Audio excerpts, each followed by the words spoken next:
요한복음 1장 말씀 다 같이 한 목소리로 읽습니다. 1장 6절부터 다 함께 읽습니다. 하나님께로부터 보내심을 받은 사람이 있으니 그의 이름은 요한이라. 그가 증언하러 왔으니 곧 빛에 대하여 증언하고 모든 사람이 자기로 말미암아 믿게 하려 함이라. 그는 이 빛이 아니요 이 빛에 대하여 증언하러 온 자라. 참빛 곧 세상에 와서 각 사람에게 비추는 빛이 있었나니 그가 세상에 계셨으며 세상은 그로 말미암아 지은 바 되었으되 세상이 그를 알지 못하였고 자기 땅에 오매 자기 백성이 영접하지 아니하였으나 영접하는 자 곧 그 이름을 믿는 자들에게는 하나님의 자녀가 되는 권세를 주셨으니 이는 혈통으로나 육정으로나 사람의 뜻으로 나지 아니하고 오직 하나님께로부터 난 자들이니라. 아멘. 오늘 본문과 내일 본문은 조금 겹쳐 있습니다. 오늘 본문에서 오늘은 전반부에 중점을 두되 내일 본문과 겹쳐지는 후반부가 긴밀히 연결되어 있기 때문에 오늘 함께 읽고 또 내일은 오늘의 이 후반부와 좀 더 이어지는 부분에서 또 그 부분을 함께 집중하여 볼 것입니다. 요한복음은 어제 말씀드린 바와 같이 처음부터 담대히 선언하며 시작하고 그 담대한 선언을 뒷받침하는 많은 이야기들에 대해서도 듣는 사람이 받아들일 준비가 되어 있지 않든지 간에 나는 진리를 선포하노라. 내가 만난 그분, 내가 발견한 진리, 그것을 나는 올곧게 아무것도 가감 없이 그대로 다 선포하니 처음에 황당하게 혹시 들릴지 모르지만 우리의 육신으로는 이 땅의 기존 상식으로는 관점으로는 이해할 수 없는 이야기일지 모르지만 이 이야기를 마음을 열고 들어보시오. 이러한 입장에서 그냥 모든 것들을 다 담대히 전하는 그러한 특징을 가지고 있다 말씀드렸습니다. 그리고 이 요한복음이 결국 말하고자 하는 바는 한마디로 무엇입니까? 사실 지금 이번 주간의 1장을 조금씩 보면서 전체적으로 보는데 요한복음 1장이 앞으로 요한복음 전체에서 무엇을 말하고자 하는지 여기에 다 집약시켜서 먼저 이야기를 하고 있습니다. 그래서 1장을 보면 요한복음 전체가 보입니다. 그리고 또한 요한복음 전체, 요한복음 1장에서 말하고자 하는 바는 한마디로 이것입니다. 무엇인가 하면 바로 그런데 그것이 요한복음뿐만 아니라 결국 온 성경이 말하고자 하는 바입니다. 나는 너의 하나님이다. 나는 하나님이다. 나 예수 그리스도는 창조주 하나님이다. 나의 아버지 하나님이 온 세상을 주관하는 유일하신 하나님이다. 이것이 결국 요한복음이 말하고자 하는 메시지이고 온 성경의 메시지입니다. 무엇을 해야 하는가 이전에 나는 어떠한 존재이다. 하나님께서 말씀하시는 그 말씀을 듣는 것이 우리의 인생과 생명에 매우 중요합니다. 내가 어떻게 살아야겠구나라는 것도 사실은 하나님이 어떤 분이신지 깨닫는 데에서부터 출발합니다. 그래서 지금 우리가 재직 수련회로 모였고 어쩌면 재직 수련회라는 이름으로 오면서 이렇게 해야겠구나, 이렇게 합시다라는 어떤 그러한 권유 혹은 하나님의 명령, 이러한 방향성을 먼저 우리가 생각할 수 있지만 그러나 그 모든 것의 근원은 하나님이 어떤 분이신지, 예수 그리스도가 어떠한 분이신지 바로 여기에서부터 출발합니다. 그러나 물론 그것을 전제로 해서 성경은 그래서 우리가 어떻게 해야 한단 말입니까? 이것에 대해서도 이야기하고 있습니다. 한마디로 어떻게 말할 수 있습니까? 성경은 나는 하나님이다. 나는 너의 하나님이다. 나는 온 세상의 하나님이다. 나 예수는 바로 그 하나님의 보내심을 받고 온 유일한 구세주다. 내가 바로 하나님의 말씀이다. 하나님의 독생자다. 이 모든 진리를 선포하면서 그러므로 너는 이라고 말씀하십니다.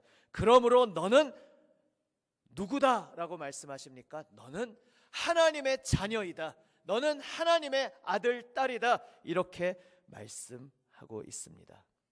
하나님의 자녀라는 그 말에도 많은 의미가 담겨 있습니다. 내가 너를 창조하였다라는 말씀이 들어있고, 나는 너를 버리지 않을 것이고, 너는 변덕스러울지라도 나는 변함없는 신실함으로 너를 끝까지 포기하지 않을 것이다 라는 말씀이 들어있으며, 결국 나는 너를 반드시 구원할 것이다, 그러한 말씀이 들어있습니다. 그리고서 우리가 누구인지 말씀하시면서 우리에게 어떻게 하시겠다고 말씀하시면서 거기에서 이제 이어져서 그러므로 너는 이렇게 살아라, 너는 이러한 소명자다 말씀하십니다. 바로 그것 역시 너는 하나님의 자녀이다 라는 말입니다. 오늘날 21세기에 와서는 아들, 딸, 자녀라는 말의 의미가 예전보다 많이 축소된 것이 아닌가 생각합니다. 고대 사회의 관점에서 볼 때에 아들, 딸, 자녀라고 하면 요즘 떠올리는 것보다 훨씬 많은 의미를 담고 있습니다. 이를테면 아들이라고 하면 그냥 아버지로부터 태어난 자라는 정도가 아니라 아버지의 가업을, 아버지의 삶의 의미를, 아버지의 모든 것을 그대로 고스란히 물려받아서 그것이 끊어지지 않게 계속해서 이 세상에서 이어갈 자라는 의미를 담고 있는 것이 아들, 자녀라는 의미입니다. 또한 온전히 아버지에게 내 생명의 모든 것이 달려있음을 고백하면서 철저하게 100% 복종한다. 아버지의 말씀이기 때문에 저는 자녀로서 아버지 말씀에 온전히 복종합니다 라는 의미가 또한 아들됨, 자녀됨이라는 의미에 담겨 있습니다. 앞에 말씀드린 두 가지는 오늘날에 있어서는 좀 많이 퇴색된 것일 수 있습니다.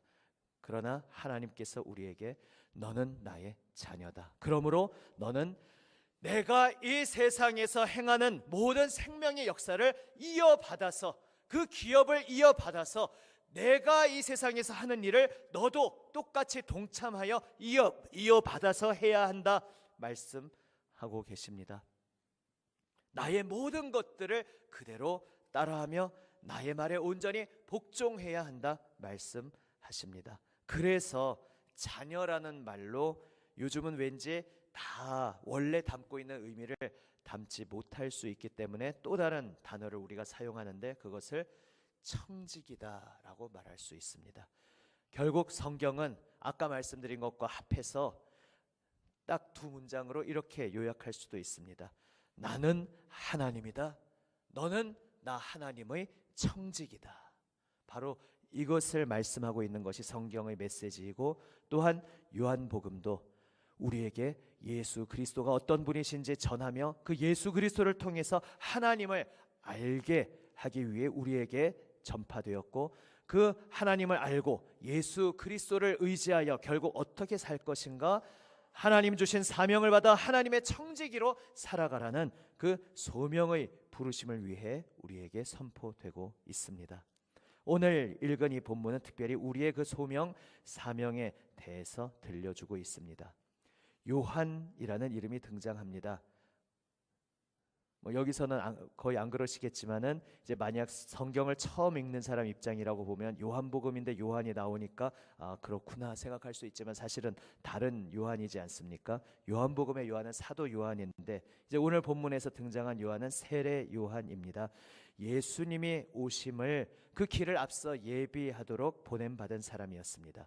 그런데 그 요한의 정체성은 그냥 요한을 말하기 위해서 이 본문이 기록된 것이 아니라 결국 예수님을 따르는 우리 모두가 어떠한 존재인지를 말하기 위해서 요한에 대해 기록되고 있는 것입니다. 요한은 어떤 사람입니까? 6절에 보시면 하나님께로부터 보내심을 받은 사람이다 말씀하고 있습니다. 하나님께로부터 보내심을 받았다. 하나님이 보내셨다.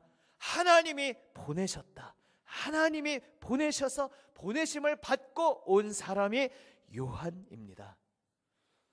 우리는 이제 성경을 읽고 있고 교회를 다니고 있으니까 보냄받았다, 하나님이 보내셨다라는 말도 너무 그냥 일상적인 언어로 어쩌면 들릴지 모르지만 오늘 이 아침 우리에게 매우 친숙해진 이 단어, 그러나 이 단어, 이 말의 말씀의 의미가 얼마나 묵직하고 얼마나 영광스럽고 얼마나 놀랍고 감격적인 것인지 한번 곰곰이 우리가 묵상하는 이 하루가 되기를 원합니다.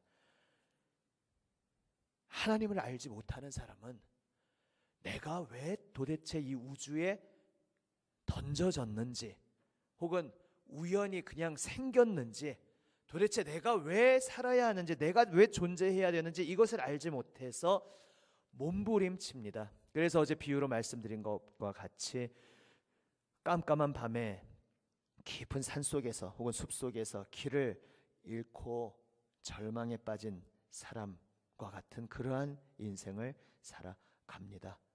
꼭 굶주려서가 아니라, 꼭 남들이 누리는 것들을 못 누려서가 아니라, 그런 것들을 서로 다 갖고 있다 한들 내가 왜 사는지, 내가 누구인지 알지 못하면 사람은 하나님께서 그렇게 창조하셨기 때문에 하나님께서 창조하신 그 목적을 발견하지 못하는 한 안식을, 쉼을 누릴 수 없고 인생의 의미를 발견할 수 없습니다. 그러한 우리에게 오늘 이 6절의 말씀은 정말로 놀라운 빛이 되는 말씀, 구원의 말씀, 생명의 말씀입니다. 우리는 누구입니까? 우리는 하나님께로부터 보내심을 받은 사람입니다. 다시 말해서 우연히 어쩌다가 생긴 존재가 아니고, 어떻게 됐는지 알지 못하지만 이 냉혹한 깜깜한 우주에 외롭게 던져진 존재가 아니라 나를 계획한 분이 계셨고, 나를 향해 목적을 가지신 분이 계셨고, 그래서 그 목적대로 나를 끝까지 붙드시고 인도하시는 분이 계시다는 사실, 그리고 그 분은 바로 온 천지 만물을 계획하시고 사랑하시고 주관하시는 바로 창조주 하나님이시라는 사실을 오늘 우리가 다시 한번 기억하며 우리의 가슴에 감격으로 새기기를 원합니다. 또한 우리는 어떤 사람입니까? 7절을 다시 한번 한 목소리로 한번 읽어봅니다. 7절 말씀입니다. 그가 증언하러 왔으니 곧 빛에 대하여 증언하고 모든 사람이 자기로 말미암아 믿게 하려 함이라. 여기에 더욱 또 놀라운 엄청난 말씀이 있습니다. 우리는 증언하는 자, 증인으로 왔다는 것입니다. 누구의 증인인가? 바로 빛에 대해서. 어제 본 바로 그 말씀, 태초부터 계신 하나님의 로고스, 하나님의 말씀, 하나님과 영원전부터 함께 계신 그분, 또한 하나님 그 자체이신 그분, 그런데 그분이 이 세상의 우리들의 빛이요 생명이신데 그 빛이 이 세상에 비추고 있고 그 생명이 이 세상에 찾아왔을 때에 바로 그 빛을 증언하기 위해서, 그 생명을 증언하기 위해서 증인으로 세움받은 것이 바로 세례 요한이었으며 바로 다름 아닌 우리들이라는 것을 오늘 다시 한번 기억하시기를 바랍니다. 정말 놀랍지 않으십니까? 우리의 인생은 바로 예수님을 증언하기 위해서 존재하는 것입니다. 그래서 우리의 인생의 목적을 발견하지 못한 이들이 한탄하고 탄식하며 느끼는 것처럼 바람에 흩날리며 어디로 날아갈지 모르는 정말 한없이 가벼운, 참을 수 없이 가벼운 존재, 한없이 가벼운 깃털 같은 그러한 의미 없는 존재가 아니라 충만한 의미로 가득한 그러한 인생을 부여받은 사명자라는 사실을 기억하시기를 바랍니다. 예수 그리스도 이 세상의 빛에 대해 증언함으로써 무엇을 위해서 우리가 증언하는가? 모든 사람이 자기로 말미암아, 여기서 자기는 세례 요한이죠. 그런데 결국 우리 모두를 의미합니다. 모든 사람이, 이 세상 모든 만민이 우리로 말미암아, 나 자신으로 말미암아 믿게 하려 함이라. 무엇을 믿는다는 것입니까? 아니, 누구를 믿는다는 것입니까? 예수 그리스도를 믿게 하려 하심이라. 예수님이 그리스도, 이 세상의 유일한 구세주요, 바로 하나님의 아들, 하나님의 말씀, 영원하신 창조주이심을 온 세상이 믿게 하기 위해서 그분을 증언하도록 보냄받은 것이 바로 우리라는 사실을 오늘 다시 한번 감격으로 가슴에 새기시기를 바랍니다. 오늘 왜 이 말씀의 후반부까지 읽었느냐? 그런데 이제 내일 예수님의 입장에서 또 다시 보시겠지만 그 참 빛이 오셨는데 비극적인 일은 그 빛은 각 사람에게 비추는 빛인데 누구에게 닿지 않음이 없이, 그늘진 곳이 없이 모든 생명의 존재에게 비추시는 빛이고, 다시 말하면 모든 존재의 생명 그 자체이신 분인데 너무나 이상하게도 그 모든 존재들이, 이 세상의 생명들이 그 빛을 알지 못하더라는 것입니다. 그분이 이 세상에 처음부터 계셨고 이 온 세상 모든 존재가 다 그분을 통해서 창조되었는데, 그분을 통하지 않고는 창조되지 않은 것이 하나도 없는데, 존재한다면, 호흡한다면, 살아있다면, 생명이 있다면 다 그 예수 그리스도로 인해서 존재하고 살아있는 것인데, 정작 모든 존재들은, 모든 생명들은 그분을 알아보지 못했다는 것입니다. 그리고 자신의 땅에, 자신의 나라에 오셨습니다. 먼저 백성으로 택하신 그 이스라엘 약속의 땅에, 약속의 백성들에게 오셨지만 그 약속의 백성들은 그분을 영접하지 않았습니다. 그분을 임금님으로, 우리가 기다리고 있던 바로 그 구세주로, 주님으로 인정하지 않고 영접하지 않았다는 것입니다.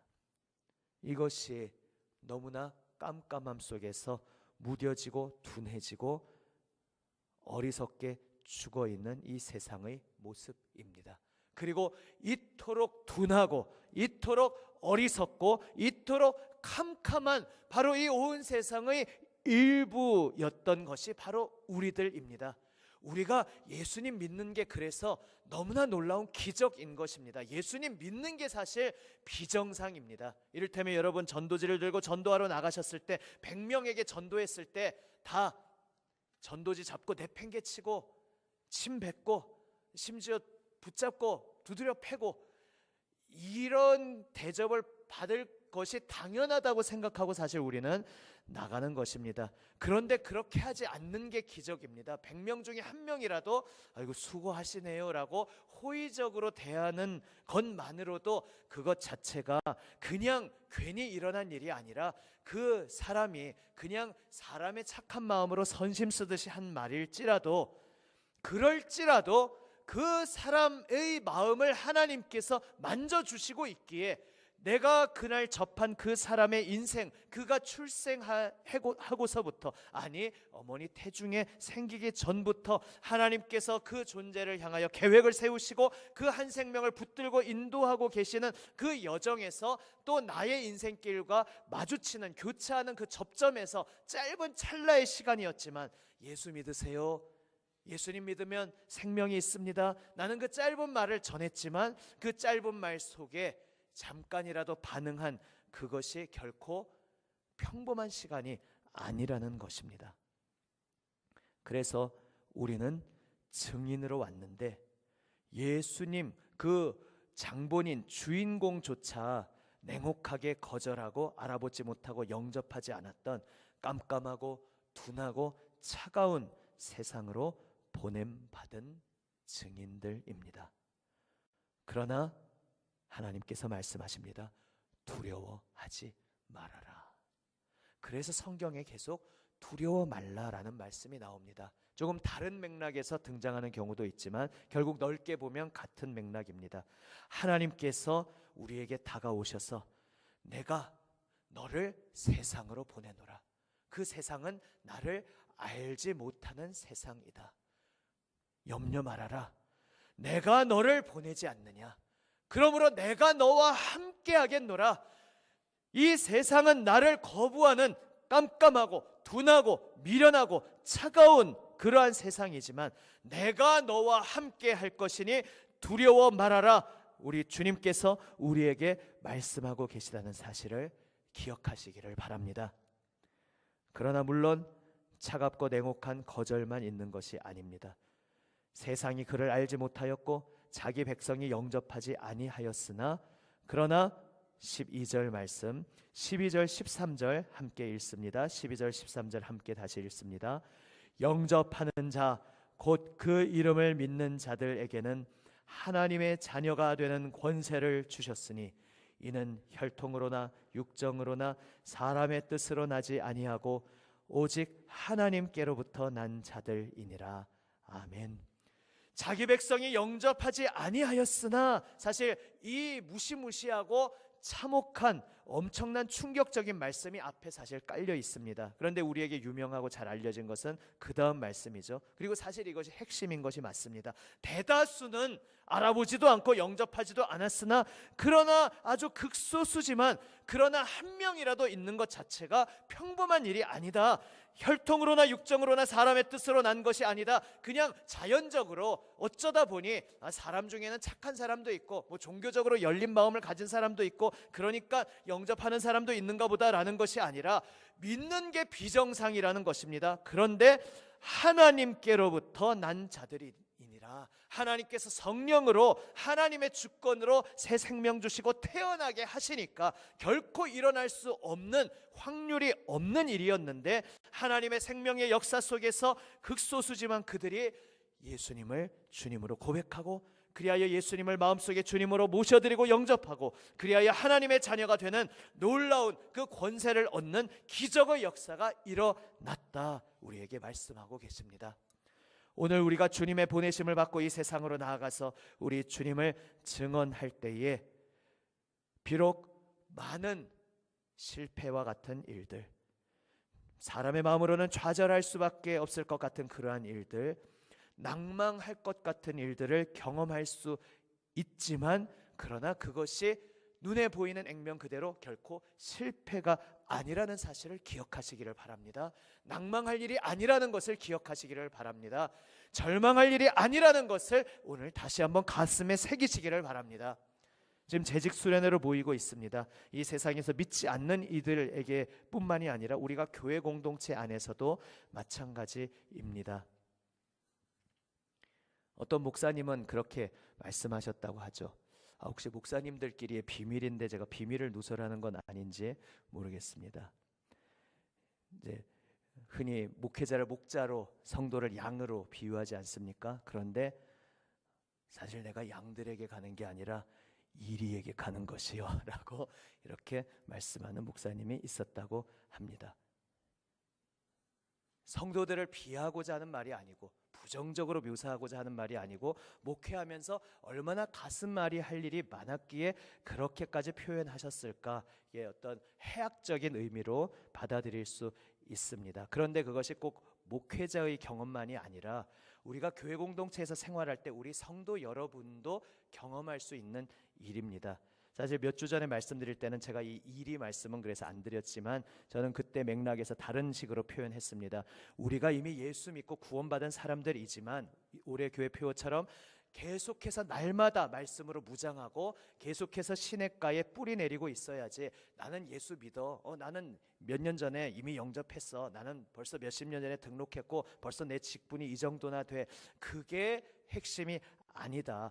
오늘 내가 말씀에 뿌리 내리고 있지 않으면 또 옛사람이 스물스물 올라와서 내가 어느새 성령의 음성을 듣는 것이 아니라 옛사람의 음성을 듣는 일이 일어날 수 있고, 그러면 우리 모두가 서로에게 양이 되는 것이 아니라 서로에게 이리가 될 수 있다는 것입니다. 몇 주 전에 드린 말씀으로 말하면 예수 그리스도의 증인으로, 종으로, 청지기로 서로를 바라보게 되어 있는데 이상하게도 예수 믿고 구원받은 사람들인데도 서로에게 사탄의 하수인 같은 역할을 할 수 있습니다. 그러니까 교회 나오기가 두려워질 수 있는 경험을 우리 성도분들이 때때로 하게 됩니다. 한 교회에 교인이 50명 있으면 나아갔을 때 천사가 50명 있으면 참 좋겠는데, 나아갔더니, 좀 극단적인 표현입니다. 전에 말씀드린 것도 역시 양해하고 들으시는 줄 알고 그냥 부연 설명 없이 제가 그냥 거칠게 말씀드립니다.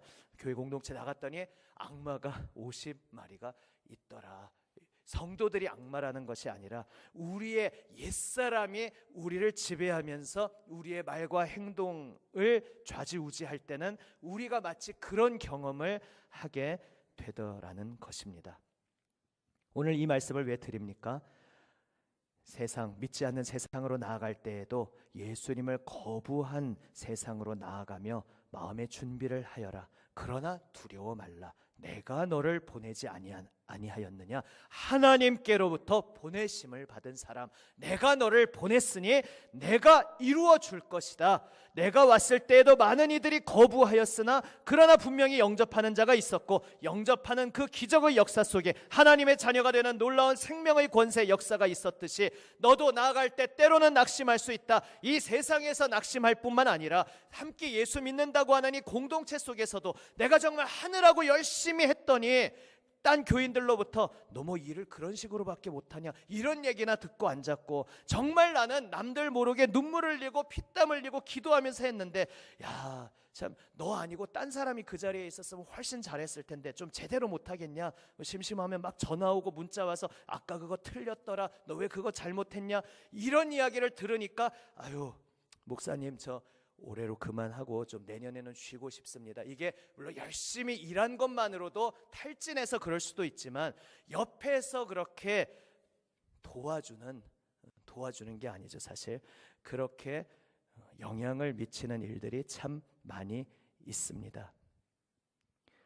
우리 모두가 그렇게 되지 않도록 옛사람이 아니라 성령의 음성에 복종하자, 이러한 관점으로 제가 많이 말씀드렸지만, 오늘은 본문의 맥락에서 반대 입장에서 내가 이 세상 나아가 증인으로 살아갈 때에, 심지어는 함께 예수 믿는 공동체에서 봉사하고 일하다가 때로 예기치 않은 상처를 받았을 때조차 아 그래 이게 사실 당연한 일이지, 왜냐하면 우리가 예수님 알지 못했으면 서로에게 얼마나 차갑고 둔하고 깜깜한 존재였는가. 우리가 함께 예수 믿는다고 하지만 우리가 수시로 끊임없이 예수님께 붙잡혀 있지 않으면 옛사람이 우리를 좌지우지 흔들 때 우리가 서로에게 얼마나 차갑고 둔감하고 냉혹한 존재인지 내가 알고 있으니까 그래 내가 상처받을 일이 있었으나 그러나 이거 당연한 일이지, 당연하지. 우리 주님께서도 이 세상 오셨을 때 얼마나 냉혹하게 차가운 대접을 받았던가. 그러나 주님, 저는 주님의 말씀대로 낙심하지 않겠습니다. 두려워 말라. 내가 너를 보내지 않았느냐? 내가 너를 보내었다. 하나님의 그 말씀 의지하고 계속해서 주님의 빛을 드러내는 증인으로 살겠습니다. 예수님의 붙잡아 주시는 손길 의지하여 사명자로 묵묵히 섬기겠습니다. 이렇게 고백하며 나아가는 우리 모두가 되시기를 바랍니다. 바로 그렇게 우리 각 사람이 고백하며 나아갈 때에 우리의 공동체는 비로소 정말로 함께 힘을 북돋아주고, 그래서 공동체에 나왔더니 천사를 50명 만나고 천사를 200명 만나고 천사를 300명 만나는 그러한 역사를 또한 경험하게 될 것입니다. 그러나 출발점은 나입니다. 빨리 저놈이 변화되어야 할 텐데 이것이 아니라 내가 먼저 하나님의 보내심 받은 자로서 어떠한 일들 속에서도 사람의 마음으로는 물론 마음이 떨어지지만 감정이 전혀 떨어지지 않는다는 것이 아니라 낙심이 올 수도 있고 때로 넘어질 수도 있으나 그러나 주님의 말씀 붙잡고 저는 하나님께로부터 보냄받은 사명자입니다. 저는 예수님을 드러내기 위해 이 땅에 존재하는 사람입니다. 예수님께서 이 땅에서 상처받고 거절받으셨듯이 저도 그것을 묵묵히 다 감수하며, 그러나 주님께서 마침내 제가 묵묵히 섬기는 그 섬김을 통해 주님께서 생명의 역사를 이루실 줄 믿습니다. 이렇게 고백하며 내가 먼저 주님 앞에서 변화되며 나아갈 때에 우리가 함께 더욱더 성숙하고 거듭나고 변화된 공동체를 경험하게 될 것으로 믿으시기를 바랍니다. 오늘 이 고백으로 하나님께로부터 보내심을 받은 자로서 예수 그리스도의 빛을 드러내기 위해 살아가는 존재로서 때로 내가 기대하지 않았던 어떠한 상황들 속에서도 그래도 저는 주님의 증인으로 죽기까지 주님을 따르겠습니다. 죽기까지 하나님께 순종함으로 십자가 부활 생명의 구원을 이루신 주님의 길을 따라 저도 사나 죽으나 주님의 것으로 온전히 주님만 섬기며 살아가겠습니다. 이렇게 고백하며 주님 주시는 새 힘으로 나아가는 저와 여러분 우리 모두가 되시기를 우리 주님의 이름으로 축원합니다. 아멘.